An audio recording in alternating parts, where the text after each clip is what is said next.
اعوذ باللہ من الشیطان الرجیم بسم اللہ الرحمن الرحیم۔ سورۃ التحریم یعنی یہ معاملہ کہ بیویوں کی محبت یا ان کے جذبات کا لحاظ اور پاس یا ان کی دلجوئی میں کوئی کام آپ ایسا کر بیٹھے کہ جو شریعت میں جائز نہیں، یا شریعت کا کوئی جائز کام ہے وہ آپ اس کو نہ کرنے کی قسم کھا لیں۔ اب ظاہر بات ہے کہ حضور کے لیے یہ تو ممکن نہیں تھا، قطعاً اس کا کوئی سوال ہی نہیں کہ آپ اپنی کسی بیوی کی محبت کی وجہ سے یا دلجوئی کی وجہ سے کسی حرام کام کا ارتکاب کرتے ہیں۔ لیکن دو تین واقعات ایسے ملتے ہیں کہ حضور نے اپنی بیویوں کی دلجوئی کے سلسلے میں کوئی چیز جو آپ کے لیے اصلاً حلال تھی اس کے بارے میں قسم کھا لی کہ اب یہ میں استعمال نہیں کروں گا، اس پر پکڑ آ گئی ہے۔ یا ایھا النبی لم تحرم ما احل اللہ لک، اے نبی صلی اللہ علیہ وسلم کیوں آپ حرام ٹھہرا رہے ہیں اپنے اوپر وہ شے جو اللہ نے آپ کے لیے حلال کی ہے۔ تبتغی مرضات ازواجک، کیا آپ چاہتے ہیں اپنی بیویوں کی رضا جوئی؟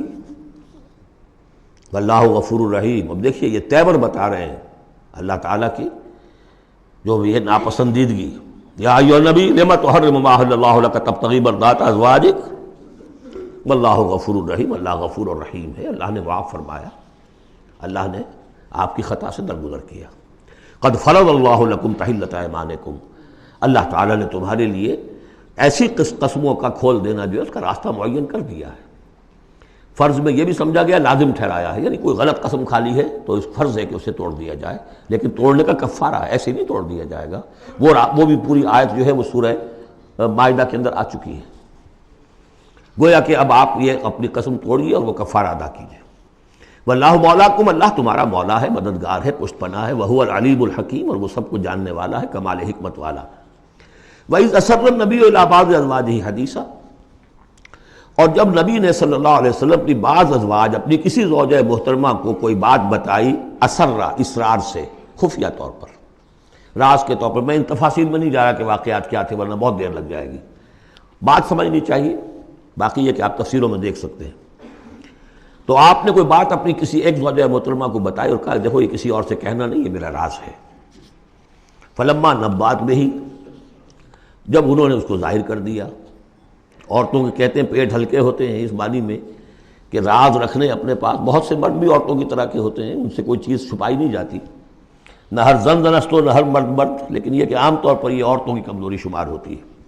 تو ازواج مطہرات سے بھی اس کا صدور ہوا ہے۔ فلما نبأت بہ، جب انہوں نے اسے ظاہر کر دیا، وأظہرہ اللہ علیہ، اللہ تعالیٰ نے اپنے نبی کو صلی اللہ علیہ وسلم سے مطلع فرما دیا کہ وہ راز نہیں رہا ہے، راز آپ کی ان اہلیہ نے فاش کر دیا ہے۔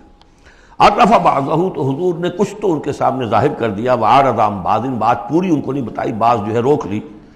فلما نبأ بہ، تو جب انہوں نے حضور نے صلی اللہ علیہ وسلم ان کو بتایا، قالت من انباک ھذا، اب ایک طرز عمل تو یہ ہوتا ہے کہ فوراً ندامت ہوتی کہ ہاں حضور مجھ سے غلطی ہو گئی، میں واقعتاً آپ کا راز جو ہے وہ میں رکھ نہیں سکی اور مجھ سے بے دھیانی میں، بے خیالی میں بات نکل گئی۔ ایک دوسرا یہ ہے من انباک، آپ کو کس نے بتایا؟ یہ انداز جو ہے، دیکھیے عام بیوی عام شوہر کے درمیان اس میں کوئی حرج نہیں، لیکن جیسا کہ سورہ حجرات میں ہم پڑھا ہے، اعلموا، جان لو اچھی طرح، ان فیکم رسول اللہ، اے عائشہ، اے حفصہ، یہ تمہارے شوہر ہی شوہر نہیں ہے، یہ اللہ کے رسول ہیں۔ طرز عمل تمہارا جو ہے ان کے ساتھ بہت محتاط ہونا چاہیے، بہت محتاط ہونا چاہیے۔ من انباک، آپ کو اس نے بتایا؟ قال نبانی العلیم الخبیر، جواب میں بھی غصہ ہے حضور کا، مجھے اس نے بتایا کہ جو العلیم ہے اور خبیر ہے، جو سب کچھ جاننے والا ہے اور ہر چیز سے باخبر ہے۔ اب یہ اللہ تعالیٰ کی طرف سے آ رہا ہے، اس کی تعبیر میں اہل تشیع ایک انتہا کو نکل گئے، ہمارے عام مفسرین نے بھی انہی کی روش اختیار کی ہے، لیکن مولانا حمید الدین فراہی رحمۃ اللہ علیہ کا میں کم از کم اپنی ذات پر بہت بڑا احسان سمجھتا ہوں کہ جو انہوں نے تعبیر کی ہے، اور وہ عربی زبان کا جو اسلوب ہے اس کے اعتبار سے 100% درست ہے۔ ان تتوبا الی اللہ فقد صغت قلوبکما، اگر تم دونوں، اب ظاہر بات ہے کہ ایک اہلیہ کا نے راز چھپایا جو دیا گیا تھا دوسری اہلیہ، حضور کی دوسری اہلیہ کو کہا جاتا ہے حضرت حفصہ نے یہ معاملہ کیا، حضرت عائشہ کو بتا دیا۔ ان دونوں کے تعلقات بہت اونچے تھے، اس لیے کہ ظاہر بات ہے کہ حضور کے ہاں جو مقام اور مرتبہ تھا ابو بکر کا اور عمر کا رضی اللہ تعالی عنہما، اس کے حوالے سے ہی پھر ازواج مطہرات میں بھی خود بخود غیر شعوری طور پر یہ احساسات ہو جاتے ہیں۔ تو انہوں نے ان تتوبا الی اللہ، اگر تو اب تم دونوں اللہ کی جناب میں توبہ کرو، فقط صغت قلوبکما، اس کا ترجمہ کیا تو تمہارے دل ٹیڑھے ہو چکے ہیں۔ یہ اہل تشیع کا ترجمہ ہے، ازواج مطہرات سے انہیں بالعموم قد ہے، حضرت عائشہ سے بہت سخت ہے، لیکن یہ عام ازواج مطہرات سے۔ اس کا ترجمہ صحیح یہ ہے کہ اگر تم اللہ کی جناب میں توبہ کرو تو تمہارے لیے یہی مناسب ہے، اور تمہارے دل تو مائل ہو چکے ہیں، لیکن ایک ہوتا ہے ناز والے نیاز کیا جانے۔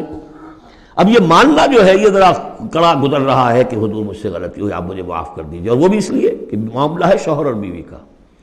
جیسے ہم کہتے ہیں کہ میاں تمہارے دل میں تو بات اب آ چکی ہے، بس تم مان نہیں رہے ہو، دل میں تو تم نے بات سمجھ لی ہے، تم اگر ایسا کرو تو یقیناً تمہارے لائق ہے، یہ انداز ہے یہ، اور یہ بہت سی مثالیں دے کر انہوں نے واضح کیا، اور میں اسے بہت بڑا احسان مانتا ہوں۔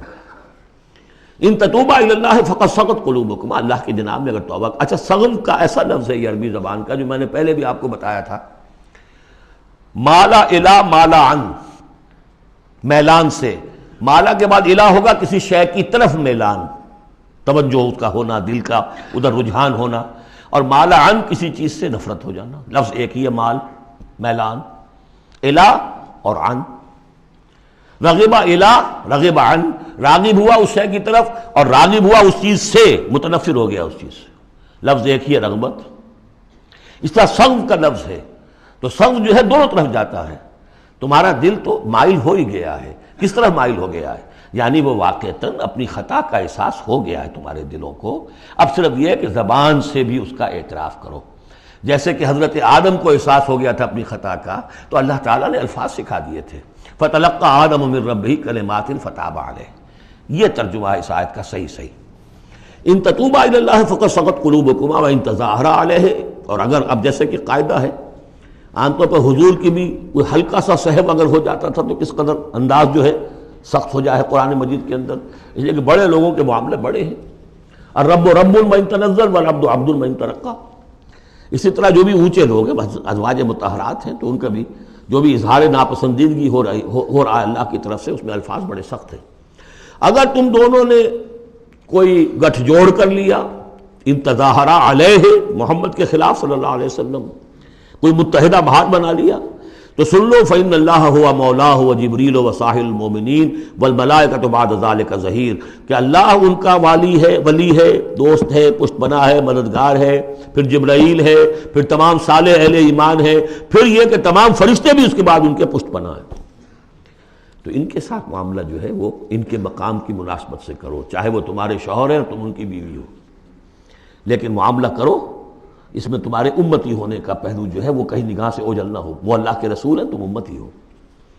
عسیٰ ربہ، ابھی اور سختی آ رہی ہے، امید ہے کہ ان کا رب ان طلقکن، اگر تم سب کو طلاق دے دے، ان یبدلہ ازواجا خیرا منکن، کہ بدل دے تم سے کہیں بہتر بیویاں ان کو عطا کر دے، مسلمات مومنات قانتات تائبات عابدات سائحات ثیبات وابکارا۔ یہ سارے اوصاف ان میں واو ہے ہی نہیں، بیک وقت یہ سارے اوصاف ہوں، مسلم بھی ہوں، مومن بھی ہوں، فرما بردار بھی ہوں، توبہ کرنے والیاں، عابدات عبادت گزار، سائحات دنیا کی لذات سے کنارہ کش، سیبات بھی ہو سکتی ہیں۔ حضور کے نکاح میں تو اکثر سیبہ ہی آئی ہیں۔ سیبہ وہ ہیں جن کی پہلے کوئی شادی ہوئی ہو، طلاق ہو گئی ہو، یا یہ کہ بیوہ ہو گئی ہوں، اکثر و بیشتر جو آپ کے نکاح ہیں وہ سیبات سے ہیں۔ وہ ابکارا، اور کنواری بھی، تو ایک غالباً جہاں تک مجھے میرا ذہن ہے صرف ایک حضرت عائشہ صدیقہ ہے رضی اللہ تعالی عنہ کہ جو کنواری حیثیت سے آئی ہیں حضور کے نکاح میں، باقی سب کی سب سیبات تھیں۔ یہ تو ہو گیا ایک خاص معاملہ عائلی زندگی سے متعلق۔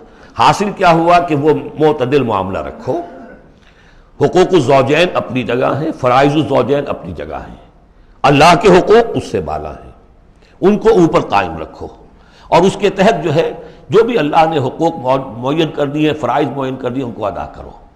لیکن یہ کہ ادھر اگر ہو گیا معاملہ تو بھی سلیقے سے ہو، بات نہیں بن رہی ہے، اگر رخصت کرنا تو شرافت کے ساتھ، اس کے یہ قواعد و ضوابط ہیں، اور اگر ادھر جانا ہے تو روکو اپنے آپ کو کہ کہیں ان کی محبت، یا ایھا الذین آمنوا ان من ازواجکم واولادکم عدوا لکم فاحذروہم، تو ڈرو ایسا نہ ہو کہ ان کی محبت جو ہے وہ تمہیں کسی غلط راستے پر لے جائے۔ صدق اللہ العظیم۔